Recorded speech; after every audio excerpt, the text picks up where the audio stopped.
अस्सलाम वालेकुम, welcome to my channel. कैसे हैं आप सब? उम्मीद है आप सब खैरियत से होंगे। आज मैं आपको शान निहारी पैकेट के साथ बहुत ही झटपट और मज़े की निहारी घर पर बनाना सिखाऊंगी। आप बाज़ार की निहारी भूल जाएंगे और बाज़ार से बिल्कुल भी नहीं खाएंगे इस निहारी के बाद, क्योंकि ये बहुत ही टेस्टी बनती है, बहुत ही मज़े की होती है।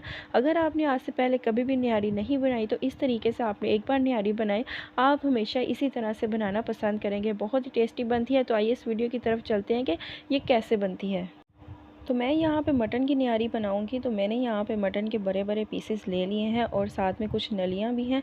तो निहारी बनाने के लिए आपने नलियों का इस्तेमाल ज़रूर करना है और बड़े पीसेस का इस्तेमाल करना है। निहारी में इसी तरह के पीसेस यूज़ होते हैं, वरना आपकी निहारी जो है वो छोटी छोटी बोटियाँ बनती है। लेकिन आप इस तरह से बड़े पीस लीजिएगा, इससे बहुत ही मज़े की निहारी बनती है। और इसी तरीके को फॉलो करते हुए आप बीफ की निहारी भी बना सकते हैं और चिकन की निहारी भी इसी तरह से बना सकते हैं। तो अब हम यहाँ पे निहारी बनाना स्टार्ट करते हैं। तो सबसे पहले हम यहाँ पे एक कढ़ाई ले लेंगे या कोई सा भी आप खुला बर्तन ले लें और उसके अंदर मैं 1 कप कुकिंग ऑयल डाल दूँगी। अब एक लार्ज साइज़ का बारीक कटा हुआ प्याज मैं इसके अंदर डाल दूँगी और इसको हम गोल्डन ब्राउन होने तक पकाएंगे। हमने इसको गोल्डन ब्राउन करना है और उसके बाद हमने इसको निकाल लेना है। हमने इसके अंदर इसको नहीं पकाना, सिर्फ हमने इसको गोल्डन ब्राउन करना है और इसको हमने निकाल लेना है। तो यहाँ पर प्याज गोल्डन ब्राउन हो चुके हैं, तो अब मैं इनको बाहर निकाल लूँगी। अब उसी ऑयल के अंदर मैं इसके अंदर सारा गोश्त डाल दूँगी। मटन का मैंने गोश्त लिया, आप यहाँ पे बीफ भी ले सकते हैं, चिकन भी ले सकते हैं, तरीका सेम है, बस टाइमिंग का फ़र्क है। जो आपने चिकन लेना है उसको आपने 2 घंटे पकाना है और मटन को आपने 4 घंटे पकाना है और बीफ को आपने 6 घंटे पकाना है। ये आपने ख्याल रखना है, बाकी तरीका बिल्कुल सेम है। अब गोश्त को मैं फ्राई करूँगी तकरीबन 2 से 3 मिनट के लिए ऑयल के अंदर।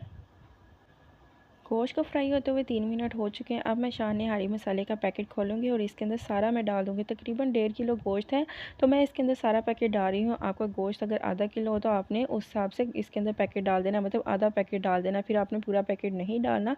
मेरे पास यहाँ पर गोश्त जो है वो ज़्यादा है, तो इसलिए मैं यहाँ पर पूरा पैकेट इस्तेमाल कर रही हूँ। अब हमने इसको अच्छे तरीके से भूनना है, इतना भूनना है कि जो इसकी खुशबू है ना वो आपको आनी शुरू हो जाएगी और जो इसका ऑयल है वो ऊपर आना स्टार्ट हो जाएगा। इतना हमने इसको भूनना है। अब थोड़ा थोड़ा पानी ऐड करके मैं मसाला भूनती जाऊंगी, ताकि मसाला जो है वो नीचे ना लगे और हमारा जो ऑयल है वो ऊपर आना स्टार्ट हो जाए। 1 टीस्पून अब मैं इसके अंदर नमक डाल दूँगी। नमक मुझे यहाँ पे थोड़ा सा कम लग रहा था, इसलिए मैंने ऐड किया है। आपने ज़रूर ऐड नहीं करना, आपने टेस्ट कर लेना है। अगर आपको कम लगे तो आपने ऐड करना है, वरना ज़रूरत नहीं है इसके डालने की, क्योंकि मसाला इनफ है और कुछ भी ऐड करने की ज़रूरत नहीं है। अब मैं इसके अंदर 2 लीटर पानी डाल दूँगी, या इतना पानी डालना है कि जो आपका गोश्त होगा वो अच्छे तरीके से पानी के अंदर डिप होना चाहिए। अब एक बार अच्छे तरीके से इसको मिक्स कर दूंगी और इसको ढक्कन लगा के रख दूंगी 4 घंटों के लिए। और आपने इसको मीडियम टू लो फ्लेम पे पकाना है। पहले फ्लेम को हाई कर दे, इसके अंदर बॉयल आना स्टार्ट हो जाए तो आपने फ्लेम लो कर देनी है और 4 घंटों के लिए इसको रख देना है।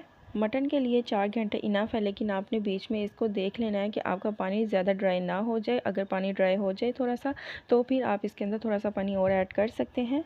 तो यहाँ पे 4 घंटे हो चुके हैं, तो अब हम इसको देखते हैं। इसके ऊपर जितना भी ऑयल आया है हम सारा उतार देंगे, ताकि फिर हम इसको निहारी के ऊपर बाद में डाल सकें, वरना फिर बाद में इसके ऊपर ऑयल नहीं आता तो वो फिर फीकी फीकी से निहारी लगती है। आप पहले इसका ऑयल निकाल लें, ताकि फिर इसकी जो लुक है वो बहुत ही अच्छी आए। अब आपने सारा जो गोश्त है इसके अंदर से निकाल लेना है, लेकिन सबसे पहले मैं आपको दिखा दूं कि गोश्त जो है वो अच्छे तरीके से गल चुका है। ये देखिए, बहुत ही इजीली ये उतर आया है और बहुत ही सॉफ्ट और बहुत ही नरम हमारा जो गोश्त है वो गल चुका है और तैयार हो चुका है। अब मैं सारा जो गोश्त है इसके अंदर से निकाल लूँगी। आप सोच रहे होंगे कि मैं यहाँ से गोश्त क्यों निकाल रही हूँ, वो इसलिए क्योंकि ये जो नलियाँ हैं इसको हमने निकालना है और इसके अंदर जो भी मीक है वो सारी हम लोगों ने निकाल लेनी है और निहारी के अंदर ऐड करनी है, और जो बाकी हड्डियाँ हैं वो हमने ज़ाया कर देनी है। अब इन नलियों के अंदर से जितनी भी मीक है वो सारी हम निकाल लेंगे और फिर उसके बाद ये हड्डी जो है हम इसको ज़ाया कर देंगे। सारी हड्डियाँ हम निकाल देंगे और इसके अंदर से मीक भी निकाल लेंगे, और ये बहुत ही मज़े की बनती है निहारी के अंदर मीक। अब निहारी का सबसे मेन स्टेप हम करेंगे। आपने एक बाउल के अंदर आधा कप आटा ले लेना है। आटा वही जिससे आप रोटियां पकाते हैं घर की, वो वाला आटा आपने इस्तेमाल करना है। मैदा आपने यूज़ नहीं करना, उससे जो आपकी निहारी है वो थोड़ी देर बाद पतली हो जाएगी और सही नहीं बनेगी। आपने यहाँ पे आटे का इस्तेमाल करना है और उसके अंदर थोड़ा सा पानी ऐड करना है और अच्छे तरीके से इसको मिक्स कर लेना है। आपने इसका एक गोल तैयार कर लेना है। आपने बहुत ज़्यादा इसको गाढ़ा भी नहीं रखना और बहुत ज़्यादा इसको पतला भी नहीं रखना। तो सेम इसी तरह से आपने इसको बना लेना है। आप इसकी कंसिस्टेंसी देख सकते हैं। तो यहाँ पे पानी के इसके अंदर जो है बहुत अच्छे तरीके से बॉयल आना स्टार्ट हो गया है। अब हम इसके अंदर जो घोल हमने तैयार किया है आटे वाला, वो हम इसके अंदर ऐड करते जाएंगे।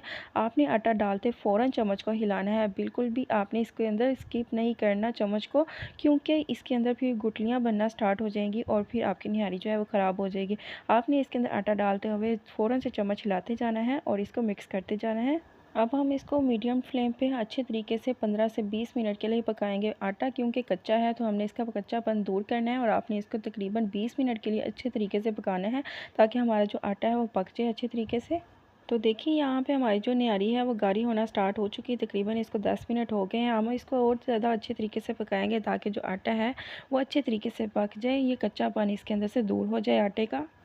15 मिनट के लिए मैंने हाई फ्लेम पे इसको पकाया है और 5 मिनट के लिए अब मैं इसको गोश्त के साथ पकाऊंगी, ताकि जो गोश्त के अंदर भी इसका जो टेस्ट है वो अच्छे तरीके से रच जाए और जो हमारी बोटियां हैं वो भी नरम जूसी सी हो जाए। तो इसके अंदर हम तकरीबन 5 से 10 मिनट के लिए और पकाएंगे बोटियों के साथ।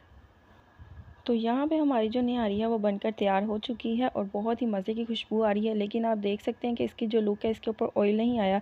यही मैंने आपको कहा था कि शुरू में अगर हम ऑयल निकाल लेंगे तो फिर इसके ऊपर हम एंड पे डालेंगे, इससे इसकी लुक निकलेगी। तो अब मैं इसके अंदर ऑयल डाल दूँगी जो मैंने निकाला था। और निहारी बनाने के बाद जो आपने मेन स्टेप करना है वो फ्राइड ऑनियन लेना है, जो हमने पहले ही फ्राई कर लिया था। उसके बाद सब्ज़ मिर्चें, लीमू और अदरक ले लेना है। ये मेन स्टेप है निहारी का। इसी के साथ हम निहारी को सर्व करेंगे और बहुत ही मज़े की निहारी लगती है। अब हम इसको डिश आउट कर लेंगे और इसके ऊपर भी थोड़ा सा ऑयल डाल देंगे ताकि इसकी लुक भी और ज़्यादा मज़े की हो जाए। तो यहाँ पे हमारी जो निहारी है वो बनकर तैयार है और इसकी लुक देखिए कितनी ज़्यादा मज़े की लग रही है और वाकई ये बहुत ही ज़्यादा मज़े की बनी थी। तो अगर आपको मेरी ये वीडियो अच्छी लगी और आपको मेरी ये रेसिपी जो है ये तरीका बहुत ही आसान लगा तो मेरी वीडियो को लाइक करें, इसे शेयर करें। और अगर आप मेरे चैनल पर नए हैं और अभी तक मेरे चैनल को सब्सक्राइब नहीं किया तो इस लाल बटन को दबा के मेरे चैनल को सब्सक्राइब कर लें। और अगर आप मेरी रेसिपीज़ ट्राई करें और उसकी पिक्चर मेरे साथ शेयर करना चाहें तो इंस्टाग्राम पे आप कर सकते हैं। ये रहा मेरा इंस्टाग्राम। तो मिलते हैं नेक्स्ट वीडियो में, तब तक के लिए अल्लाह हाफिज़।